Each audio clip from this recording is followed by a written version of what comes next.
Baik, kita mulai. Assalamualaikum warahmatullahi wabarakatuh. Waalaikumsalam warahmatullahi wabarakatuh. Bagaimana kabarnya adik-adik sekalian? Alhamdulillah, luar biasa. Allahu Akbar. Lupa, yuk. Sekali lagi, biasanya kalau ditanya apa kabarnya atau bagaimana, bisa diizin dulu ya.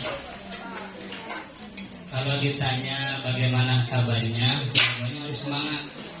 Ya. Jawabannya gimana?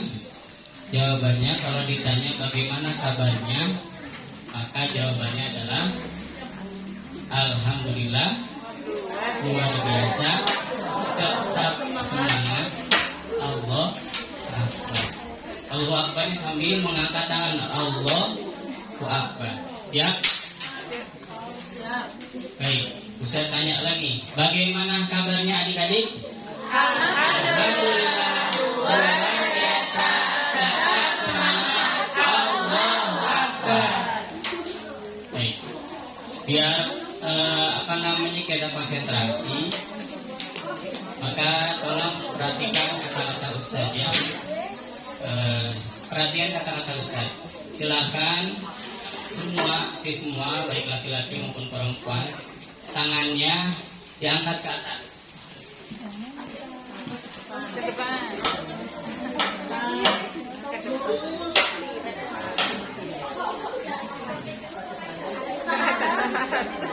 Ke atas.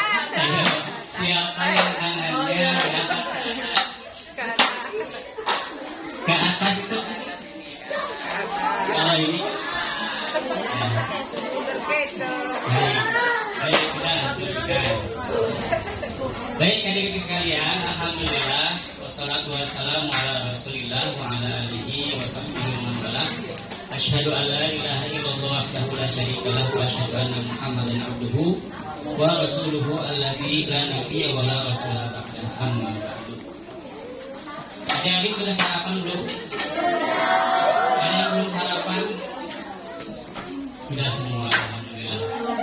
Mudah-mudahan kalau sudah sarapan semuanya bisa konsentrasi, ya tidak ada yang ngantuk. Hadirin sekalian, tema kita pada hari ini adalah tentang Al-Quran. Bagaimana kita menjadikan Al-Quran sebagai sahabat kita. Di sini siapa yang mau menjadi sahabat Al-Quran? Silakan angkat tangannya.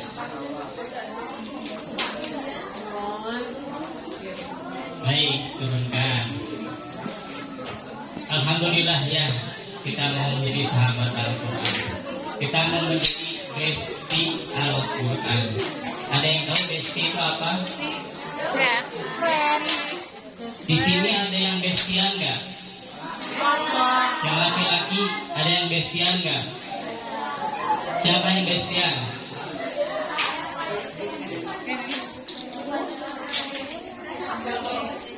Kamu namanya siapa? Paki. Kelas 5. Kamu punya besti nggak? Punya. Siapa? Kamu bestinya dia? Enggak katanya. Kamu bestinya dia? Enggak. Oh berarti aku ngaku. Siapa namanya? Zain. Zain punya besti nggak? Nggak punya besti ya Allah kasih. Biasanya suka punya besti itu perempuan tuh biasanya besti-bestian. Coba saya tanya, yang kerudungnya warna biru? 1, 2,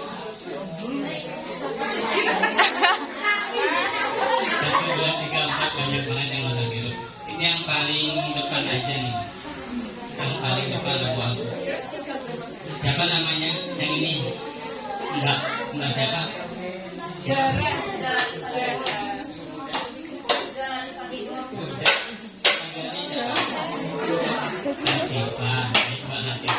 Latif punya besti nggak? Nggak punya besti. Siapa yang punya besti? Ini siapa namanya? Fatir, kelas bestinya mana? Makan. Siapa namanya? Kamu bestinya dia. Kamu siapa bestinya? Siapa?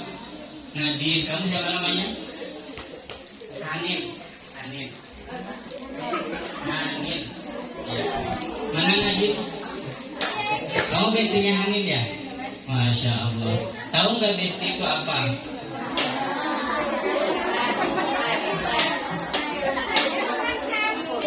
Besti itu bukan singkatan ya, bukan singkatan dari best dan ti.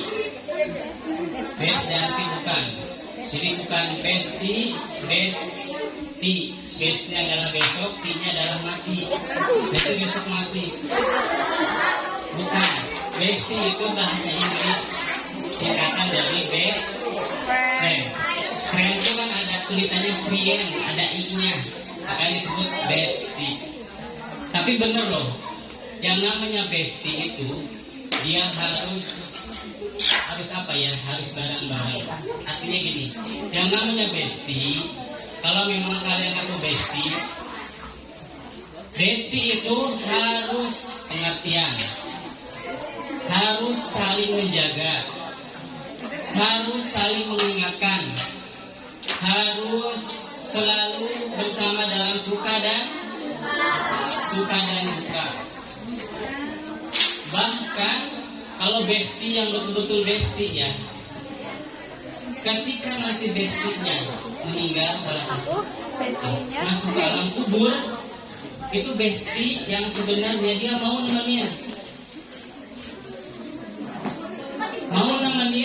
di kuburan. Besti sejati seperti itu. Tadi siapa? Fatir, bestinya siapa? Nadine ya? Siapa? Nabila seandainya ini seandainya ya, seandainya Nabila meninggal, kan Fatir bestinya tuh. Fatir mau nggak nemenin Nabila? Mau nggak? Enggak katanya. Baik, dia pasti nggak mau ya, karena kan Nabila masih hidup, masih bisa melanjutkan hidup. Yang penting Nabila sebagai istri bisa selalu mendoakan. Ya semoga Nabila tenang di alam sana. Gak apa-apa, semuanya juga bakalan mati ya. Ada yang mau mati nggak? Ada yang mau mati? Gak mau mati. Gak mau sekarang, bisa mau sekarang ya. Tapi kan kalau misalkan ditanya mau masuk surga nggak? Pengen masuk surga sekarang apa nanti? Sekarang. Kalau masuk surga harus mati dulu atau enggak?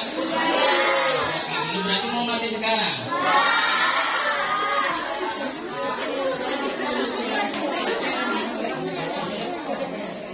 Baik adik-adik sekalian. Nah, ternyata ada besti yang benar-benar besti, yang dia mau menemani temannya si besti itu sampai ke dalam kubur. Jadi ketika temannya ini dia kuburkan, si besti ini mau nemenin, mau menghibur dia, mau menjaga dia, bahkan mau menungguin dia, nemenin dia sampai nanti dia masuk ke dalam surga. Siapakah itu? Dia adalah Al-Quran. Jadi Al-Quran ini adalah besti yang paling besti, besti yang paling setia, yang paling best friend banget tuh Al-Quran. Kalau kita sudah menjadikan Al-Quran teman kita, maka Al-Quran akan setia bersama kita. Sekarang pertanyaannya adalah bagaimana caranya menjadikan Al-Quran sebagai bestie kita, sebagai sahabat kita. Maka di sini Ustaz memberikan pertanyaan, kenapa kita harus bersahabat dengan Al-Quran? Ada beberapa poin yang menjadi alasan kenapa kita harus bersahabat dengan Al-Quran.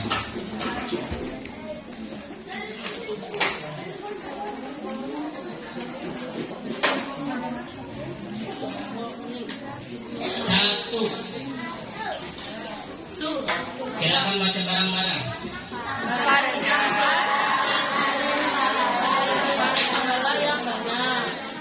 Karena kita akan panen pahala yang banyak. Ini baiknya Al-Quran. Ketika kita menjadi teman bestinya Al-Quran, dia itu akan memberikan kepada kita pahala yang sangat banyak. Kita butuh pahala nggak sih? Butuh pahala tidak? Nanti ketika kita meninggal dunia, nanti kan ada yang namanya mizan. Mizan itu adalah timbangan antara kebaikan dan keburukan. Nanti di satu timbangan itu isinya kebaikan, satu timbangan lagi isinya keburukan. Nah, kalau misalkan yang paling berat ternyata adalah timbangan keburukannya, maka nanti tempatnya di mana? Neraka. Tapi kalau yang berat itu timbangan isinya timbangan pahala, maka tempatnya di. Bagaimana kalau seimbang? Bagaimana kalau seimbang? Antara timbangan keburukan dan kebaikan seimbang tuh. Nggak ada yang lebih berat. Tempatnya di mana kira-kira? Ada yang tahu? Di mana? Masya Allah, betul sekali jawabannya. Di Al-A'raf. Siapa namanya Mbak? Kalista kelas 5. Masya Allah, tepuk tangan dulu buat Kalista. Betul sekali jawabannya di Al-A'raf. Al-A'raf itu adalah tempat yang tinggi yang menjadi pemisah antara surga dan neraka. Surga dan neraka. Jadi yang seimbang, nanti seimbang antara pahala dan dosanya, nanti dia ditempatkan di Al-A'raf, sebuah benteng besar tinggi. Dia disimpan di situ. Nanti dia bakalan gini, lihat ke neraka. Dia akan menangis. Ya Allah, saya gak mau masuk neraka.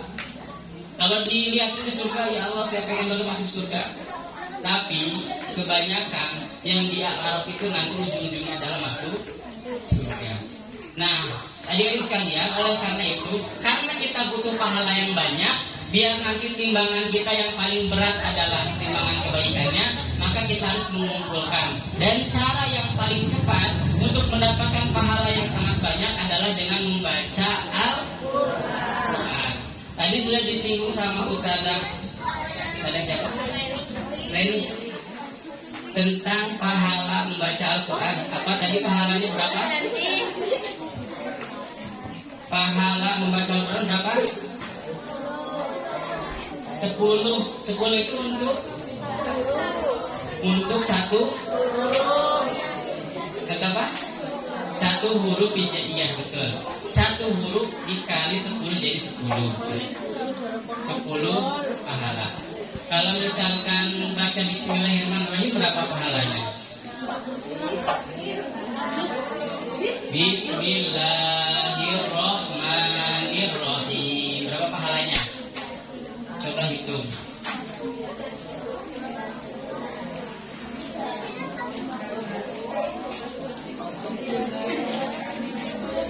Nih, Bismillahirrahmanirrahim.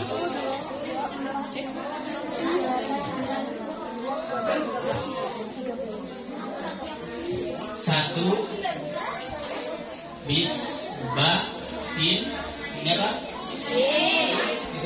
Mim.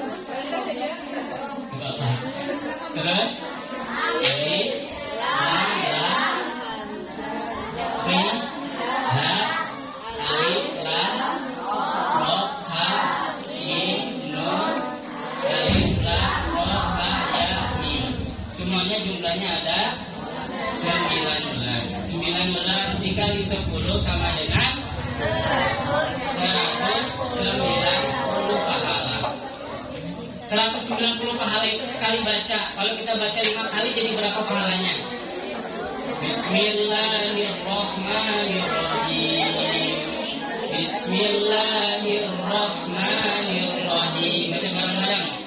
Bismillahirrahmanirrahim. Bismillahirrahmanirrahim. 190 dikali 5 berapa? Yuk, siapa yang bisa hitung cepat? 190 kali 5 berapa?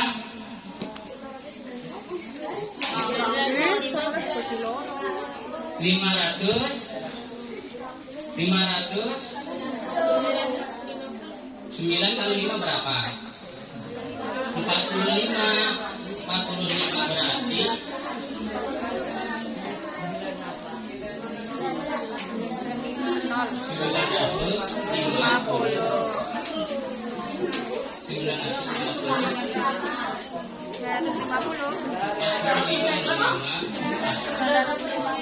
950 ya?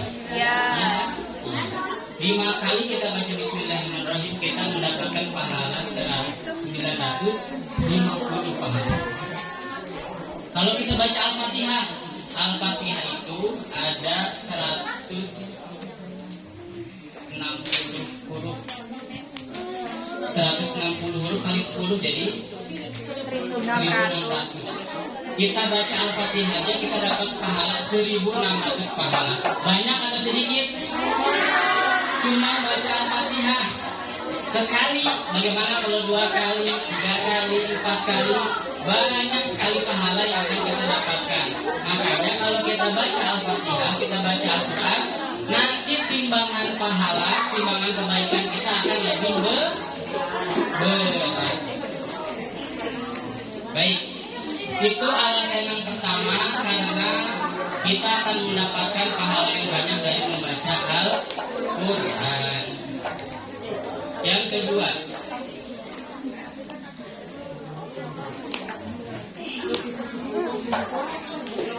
baca bareng-bareng.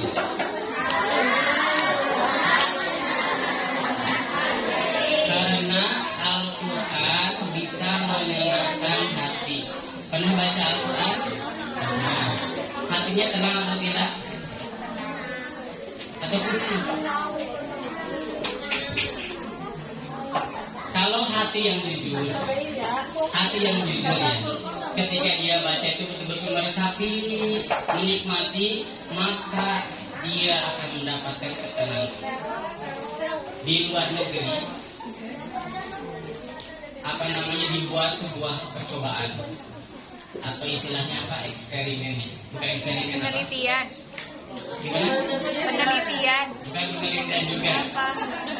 Apa kalau misalnya ya di jalanan terus Sosial eksperimen. gitu, sosial eksperimen. Dibuat sosial eksperimen. Jadi seorang muslim mendatangi melihat banyak sekali ya, mendatangi orang Kristen, orang Muslim, disuruh dengerin Al-Quran, apa reaksi mereka. Dan mereka rata-rata menyebutkan mereka merasa tenang ketika mendengarkan Al-Quran. Bahkan di sini saya akan memperlihatkan 2 video. Mau lihat video? Ada 2 video. Yang satu videonya laki-laki pulang kerja tuh dia suka stres, capek. Nah, biar menghilangkan stres dan capeknya, dia akan mampir ke sebuah stand. Di situ di setel murotal Al-Quran. Dia akan mendengarkan Al-Quran. Ketika ditanya kenapa, itu menghilangkan stres dan memberikan ketenangan. Yang kedua nanti video perempuan, dia menangis ketika mendengarkan Al-Quran.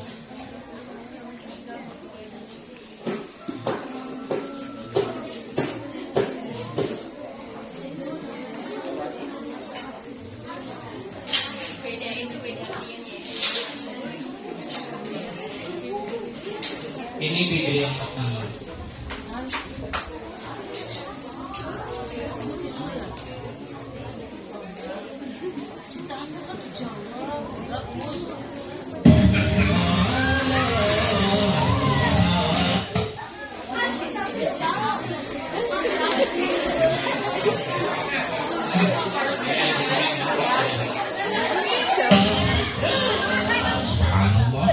Video yang diunggah oleh akun OICS ini sekali lagi menunjukkan betapa menakjubkannya mukjizat Al-Quran yang salah satunya bisa menjadi penenang jiwa, penawar penyakit, dan penghilang kegelisahan.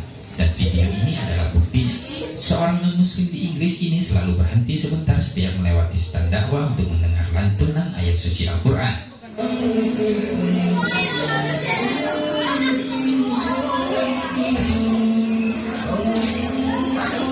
Can I take a quick feedback? You just like when you heard the Quran and you stopped and you felt something. You were standing saying, can you just?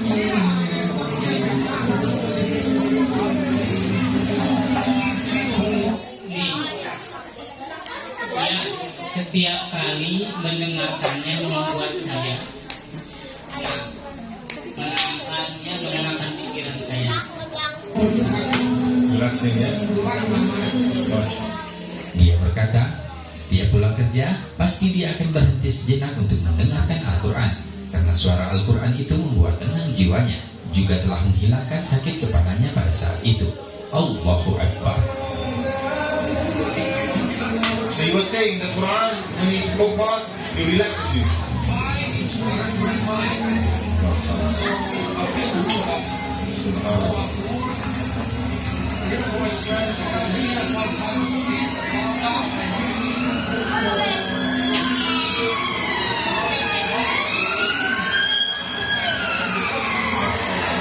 MashaAllah. So you recommend to listen to anyone, yeah? To listen to the Quran and it will calm your soul. This for the Dia merekomendasikan untuk siapapun mendengarkan Al-Quran, dan itu bisa menyembuhkan jiwa dan juga pikiran. soul.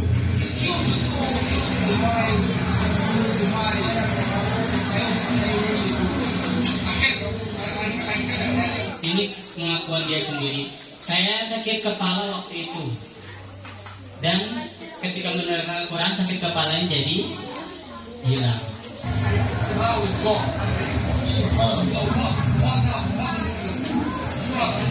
Ketika ditanya apa yang menyembuhkannya, dia mengaku sendiri Al-Quran.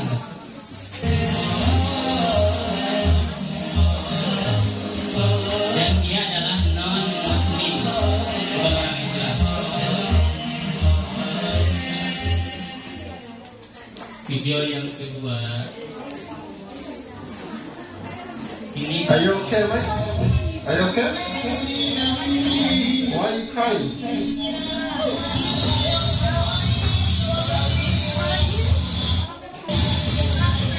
Dia perempuan mendengarkan suara Al-Quran di sebuah masjid. Terus dia berhenti. Terus tiba-tiba dia duduk lemes.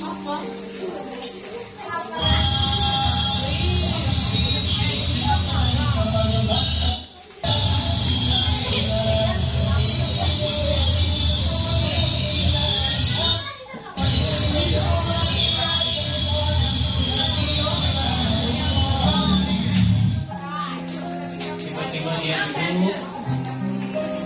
lemes. Terus didatangi sama seseorang.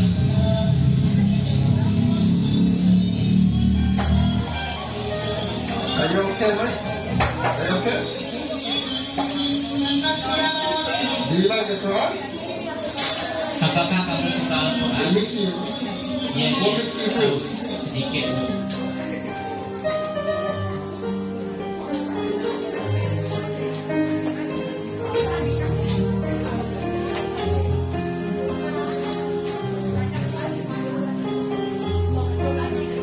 What makes you feel? Really? Allah, Allah, guide you. Say Ameen.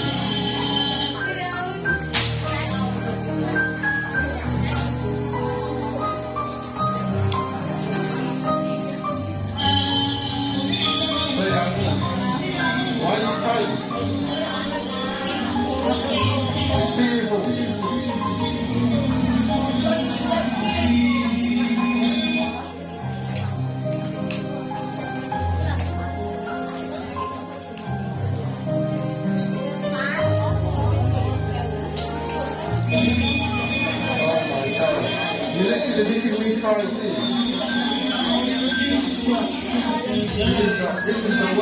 This is the word of God.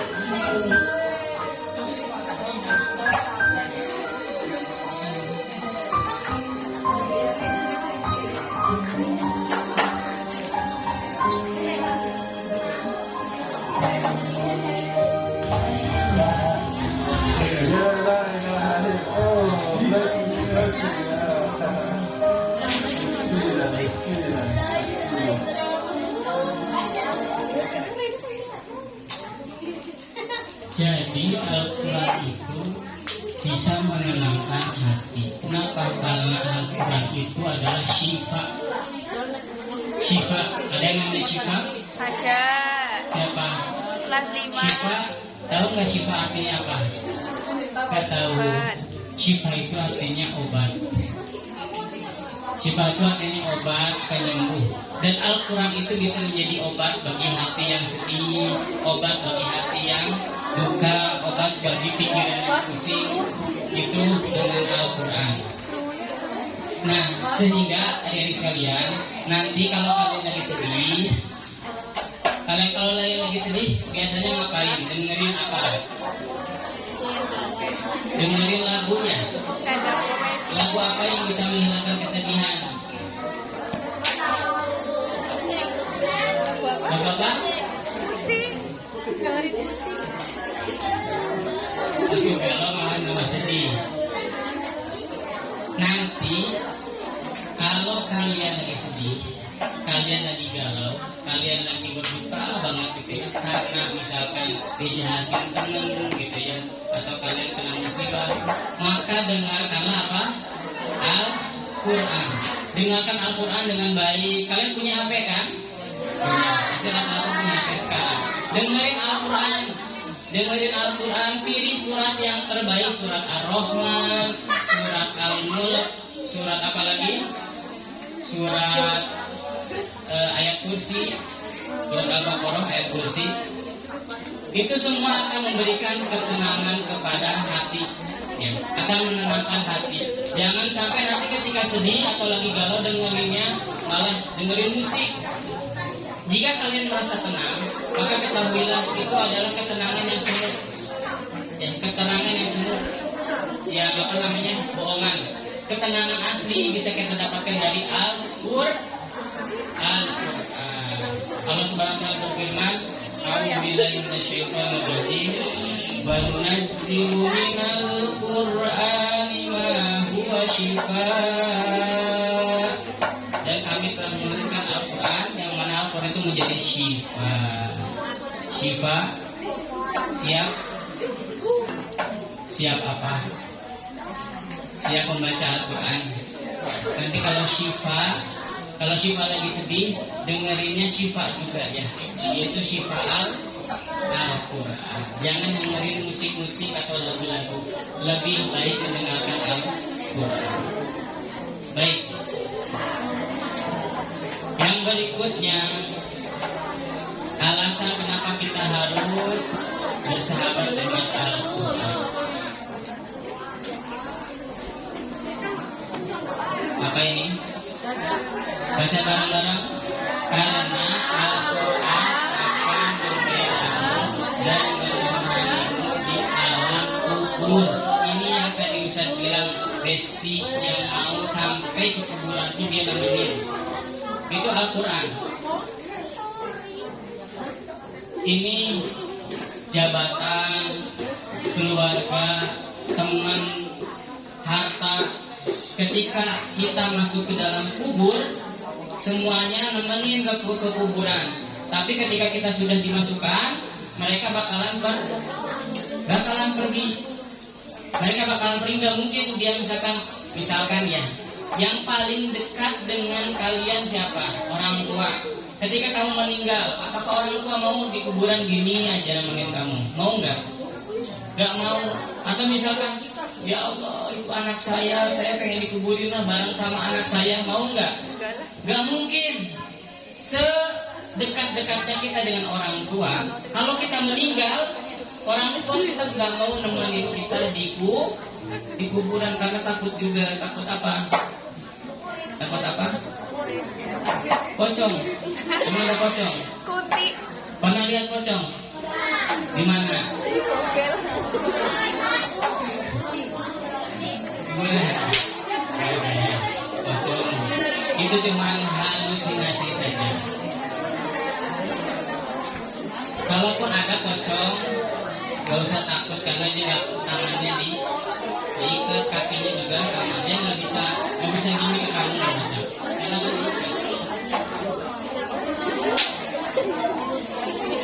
nah, Al-Quran ini dia akan membelamu dan menemanimu di alam kubur. Ada sebuah ilustrasi video bagaimana gambaran Al-Quran itu membela orang yang senantiasa membacanya, menghafalkannya ketika di alam dunia. Kita akan lihat bareng-bareng.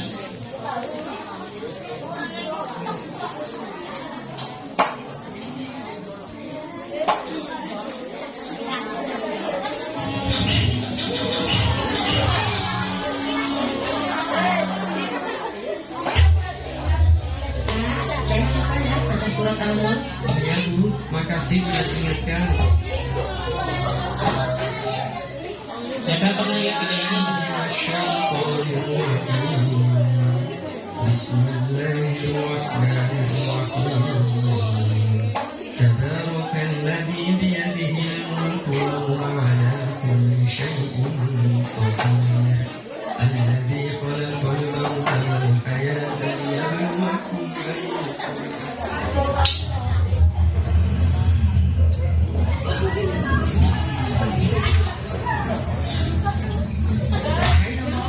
menghadaplah dan bersiaplah menjalani ujian kamu.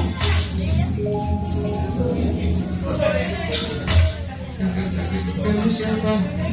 Aku yang bertanya di sini. Tugasku adalah menjawab semua yang kutanyakan. Baik. Siapakah Tuhanmu? Jawablah, atau aku tumpahkan api neraka untuk membakarmu atas izin Allah. Ya Allah, aku ketakutan. Seluruh tubuhku bergetar hingga mulutku aku tak bisa bicara. Baiklah, jika kau tak bisa menjawabnya,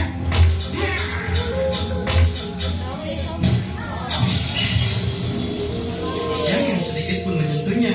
Kenapa kau menghalangiku untuk menghukumnya?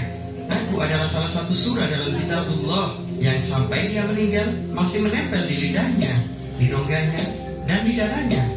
Baik, jika demikian, menghadaplah sendiri kepada Allah dan mintakanlah dia syafaat, baru aku akan melepaskannya. Kemudian surah itu pun menghadap kepada Allah dan memohon, Ya Tuhanku, sesungguhnya orang ini dengan sengaja memilihku di antara kitabmu, lalu dia mempelajariku dan membacaku serta menghafalku. Maka apakah engkau akan membakarnya dengan api, sedangkan aku berada di dalam rongganya? Jika engkau hendak mengazabnya, maka hapuskanlah terlebih dahulu aku dari kitabmu. Lantas Allah pun memberikan izin kepada surah tersebut untuk melindungi dan memberikan syafaat kepada orang yang telah menjaga surah itu semasa hidup. Pergilah, Allah telah memberikan syafaatnya bagi dia yang semasa hidup telah membacaku, mempelajariku, dan menghafalkanku. Baiklah, atas izin Allah, kuserahkan dia padamu. Janganlah bersedih hati, aku akan menjagamu dalam tempat ini dan menghiburmu hingga engkau sama sekali tidak merasa sepi dan ketakutan lagi. Subhanallah, Masya Allah, semoga aku selalu dalam lindunganmu. Rasulullah Shallallahu Alaihi Wasallam bersabda, ada suatu surah yang membela pembacanya hingga memasukkannya ke dalam surga, yaitu Tabarakalladzi biyadihil mulk. Masya Allah, itu hebatnya Al-Quran. Jadi Al-Quran itu besti banget bukan? Besti banget gak? Besti banget, setia banget dia nemenin sampai ke alam kubur. Bahkan tadi tuh orangnya udah mau disiksa, udah mau dihukum sama malaikat siapa di alam kubur? Malaikat di alam kubur, malaikat siapa?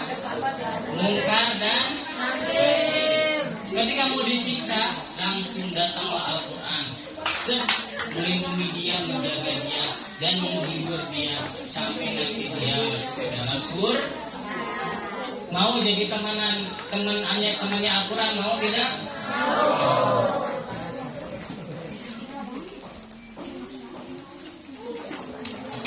berikutnya yang keempat, dan ini adalah yang terakhir. Apa ini? Baca 1, 2, 3.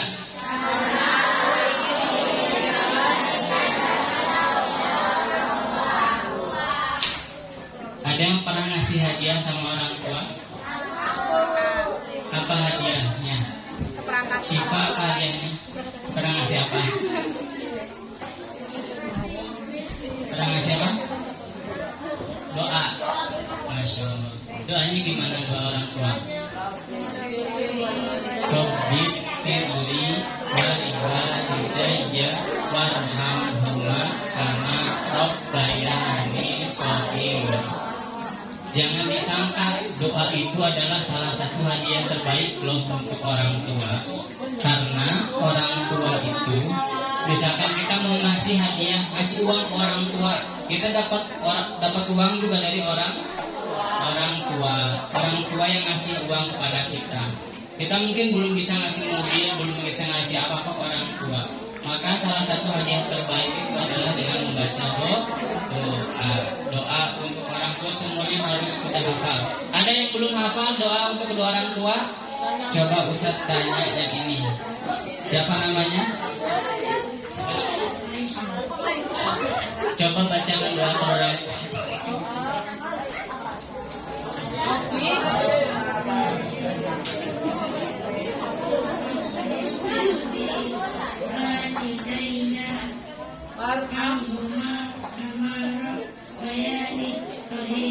Masya Allah. Mudah-mudahan Kalisa menjadi anak yang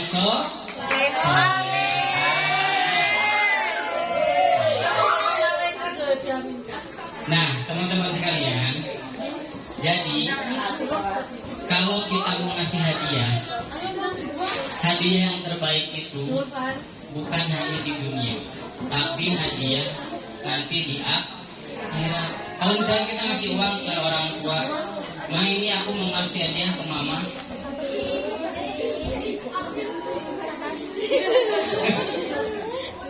Nanti uangnya habis, ya udah habis uangnya udah. Ya.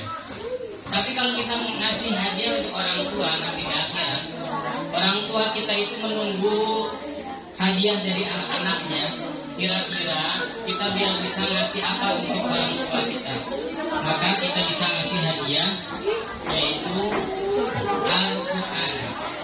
Bukan Al-Qurannya dikirim, bukan, tapi adalah mahkota Al-Quran. Jadi Al-Quran itu nanti akan menjadi syafaat untuk yang membacanya, yang menghafalnya, dan juga nanti bakalan orang yang menghafal Al-Quran, membaca Al-Quran, senang bersama Al-Quran, nanti di akhirat orang tuanya bakalan dipakaikan mahkota Al-Quran. Itu adalah hadiah terbaik untuk kedua orang tua.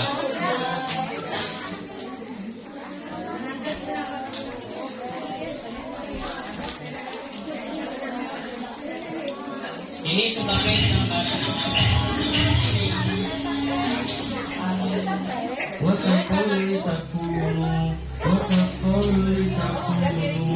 Subhanallah, susah sekali menghafal ayat ini. Harus berapa kali aku mengulang terus? Assalamualaikum. Waalaikumsalam. Kalian ternyata kami datang karena kamu merasa putus asa dalam mempelajari dan menghafal Al-Quran. Iya nih, sudah hampir sebulan lalu mengulang-ulang ayat tadi. Susah sekali, disyukuri saja. Nah, kok bisa malah disyukuri? Karena orang yang membaca Al-Quran, dia berusaha menghafalnya, dan itu menjadi beban baginya, maka dia mendapat 2 pahala. Masya Allah, benarkah begitu? Benar, pahala dalam membaca dan menghafalnya, lalu pahala atas kesulitan yang dialaminya. Subhanallah, baik sekali Allah. Tidak hanya itu, nih dengar ya, rajinlah membaca Al-Quran, karena dia akan menjadi syafaat bagi penghafalnya di hari kiamat. Syafaat. Apa kamu mengenalku? Masya Allah, siapakah dirimu? Akulah yang membuat kamu begadang, tidak tidur di malam hari. yang membuat kamu kehausan di siang harimu. Al-Quran, sungguh itu engkau, karena aku selalu menghabiskan malamku untuk belajar dan menghafalnya, dan nafasku hampir habis di siang hari untuk mengulang-ulang hafalanku. Benar, wahai hamba Allah. Ya Allah, berikanlah dia perhiasan, dan Allah memberinya mahkota kemuliaan. Ya Allah, tambahkanlah lagi, lalu Allah memberinya pakaian perhiasan kemuliaan. Ya Allah, ridhoilah dia, dan Allah pun memberikan ridhonya. Apakah semua kemuliaan dan ridho ini untukku? Benar, itu adalah penghargaan bagi penghafal Al-Quran. Baca dan naiklah ke tingkat berikutnya. Baca dengan tertib sebagaimana dulu kamu mentertibkan Al-Quran ketika di dunia. Karena kedudukanmu di surga setingkat dengan banyaknya ayat yang kamu hafal.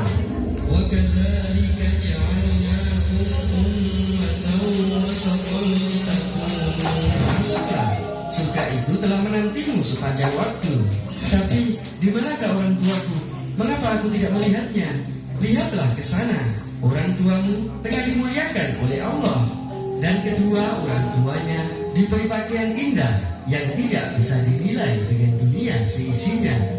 Lalu orang tuanya menanyakan, "Ya Allah, dari mana kami bisa diberi pakaian seperti ini?" Kemudian dijawab, "Karena anakmu belajar Al-Quran."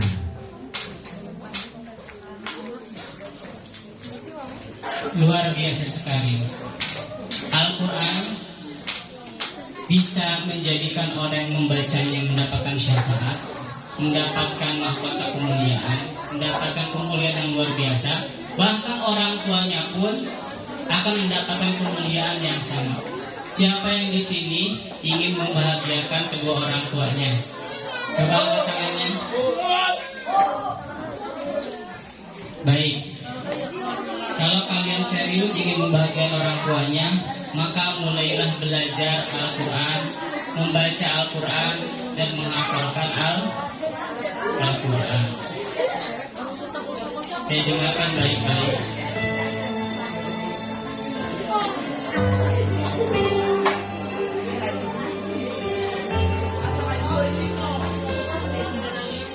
Siapa yang di sini masih suka bikin nangis orang tuanya? Jadi orang tua masih suka nangis karena kenakalan kita. Orang tua masih suka nangis karena kita bandel sama orang tua. Dikasih tahu gak bisa.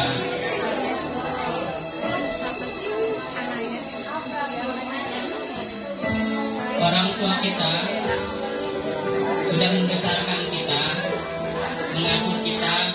Jadi semenjak kita bayi, semenjak kita lahir sampai dengan sekarang, kita sudah ada yang kelas 5, sudah ada yang kelas 6. Tapi apa yang sudah kita bisa berikan untuk kedua orang tua kita? Mungkin di antara teman-teman ada orang tua yang sudah meninggal. Di antara teman-teman sudah tidak bisa lihat lagi orang tuanya, karena orang tuanya sudah berada di alam kubur. Bagaimana jika ternyata orang tua kita itu nanti meninggalkan kita? Sekarang tadi sebelum berangkat ke sini kita masih bisa lihat orang tua kita. Bagaimana kalau misalkan nanti ketika kita pulang kita nggak bisa lihat lagi orang tua kita? Orang tua kita sudah nggak ada di dunia. Kita sudah dapat kabar bahwa ibumu atau ayahmu sudah meninggal dunia, dan kita mendapati orang tua kita, ayah atau ibu kita sudah terbungkus dengan kain kafan.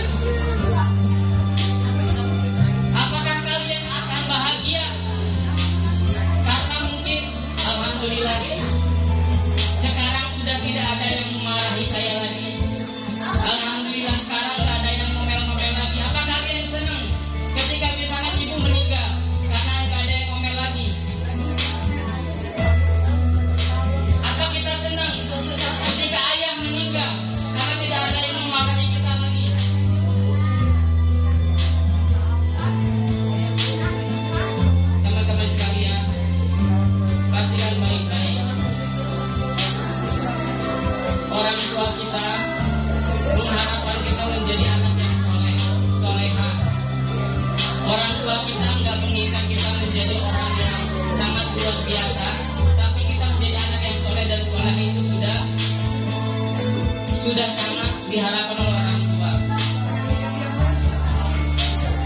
Di SDIT Al-Hikmah ini kalian belajar Al-Quran, kalian menghafalkan Al-Quran dengan niat saya ingin memberikan hadiah untuk orang tua saya. Saya ingin memberikan hadiah untuk ibu dan ayah saya. Maka kita meminta kepada Allah, berdoa kepada Allah agar Allah memberikan mengabulkan doa kita. Semuanya adik-adik ikuti doa Ustaz.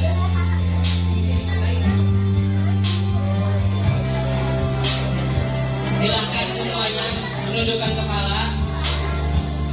Kita akan berdoa kepada Allah Subhanahu wa Ta'ala. Serius ya? Kalian ingin bahagia orang tua enggak? Maka kita serius berdoa kepada Allah Subhanahu wa Ta'ala. Ya Allah, jadikanlah aku anak yang soleh. Ya Allah, ampunilah kesalahan saya kepada orang tua saya. Ya Allah, ampunilah dosa kedua orang tua saya. Ya Allah, sayangilah kedua orang tua saya. Berikanlah kepada mereka kebahagiaan di dunia dan juga di akhirat.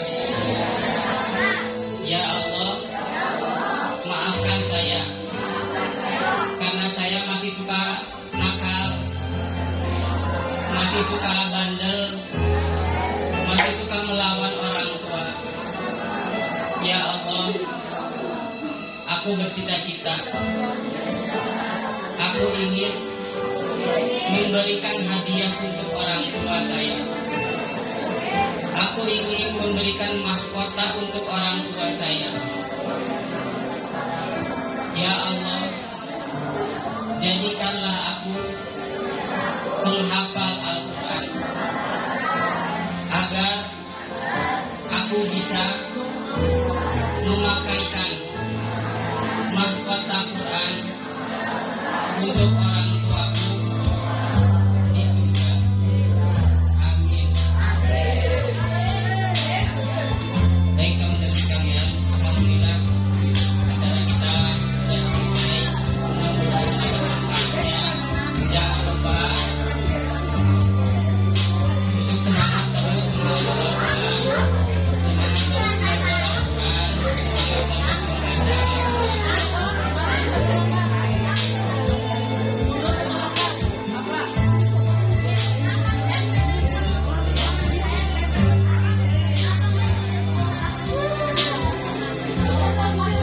Kalau kalian ditanya cita-citanya apa, maka salah satu jawaban terbaik adalah ini.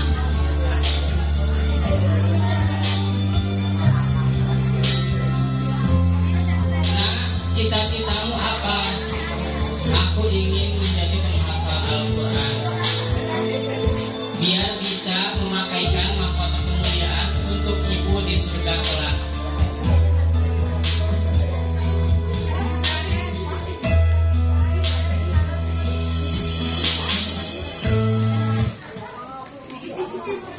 Mudah-mudahan apa yang kita cita-citakan menjadi penghafal Al-Quran itu Allah kabulkan.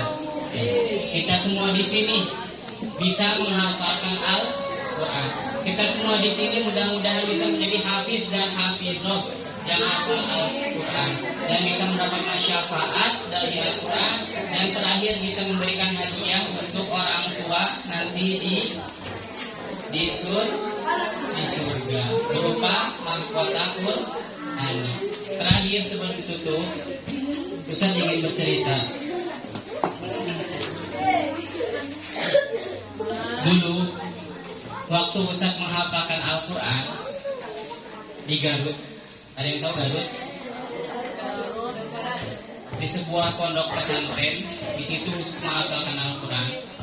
Ustaz menghafalkan Al-Quran dari mulai dari awal menghafal Al-Quran selama 2 tahun. Nah, ketika di sela-sela menghafal Al-Quran itu kan capek, pusing, kadang-kadang menghafal kok nggak masuk-masuk, udah putus asa, pengen berhenti aja. Dan di antara teman-teman Ustadz itu mengalami hal yang sama. Mereka pusing, capek, putus asa, bahkan sampai mereka akhirnya keluar dari pondok. Yang asalnya 24 orang, tersisa tinggal 14 orang. Berarti yang keluar berapa orang? 10 orang. Nah, ketika melihat teman-temannya pada keluar,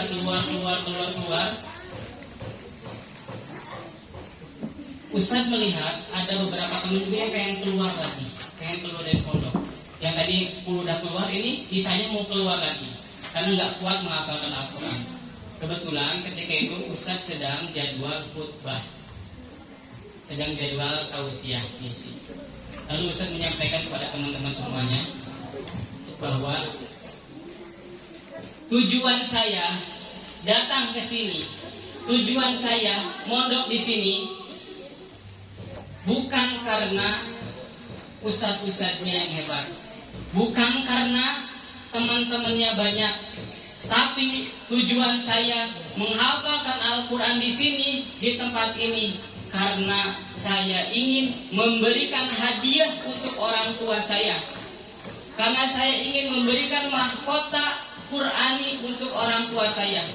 Maka seandainya semua teman-teman kalian semuanya ini semuanya keluar dari pondok, yang tersisa hanya ustaz saja, yang tersisa hanya saya saja, maka saya akan tetap berada di pondok ini. Saya akan tetap menghafalkan Al-Quran sampai khatam 30 juz. Maka alhamdulillah dengan izin Allah Subhanahu wa taala, Ustadz menghafalkan Al-Quran dari awal sampai beres 30 juz dalam waktu 1 tahun 2 bulan. Dalam waktu 1 tahun 2 bulan, Ustadz menyelesaikan hafalan dari surat Al-Fatihah sampai surat An-Nas. Siapapun yang bersungguh-sungguh ingin menjadi penghafal Al-Quran, lalu dia meminta kepada Allah, berdoa kepada Allah, Allah pasti akan menolongnya. Maka adik-adik sekalian, kalau ditanya kalian cita-citanya apa, jangan lupa cita-cita saya ingin menjadi penghafal Al-Quran. Itu harus, tidak boleh hilang. Wallahu a'lam bishawab. Ini mungkin yang bisa Ustaz sampaikan untuk pagi hari ini. Mudah-mudahan ada manfaatnya. Apabila ada salahnya, apabila ada khilafnya, mohon dimaafkan. Ustaz bukan. Aku lupa lihada. Wassalamualaikum warahmatullahi wabarakatuh. Wassalamualaikum warahmatullahi wabarakatuh.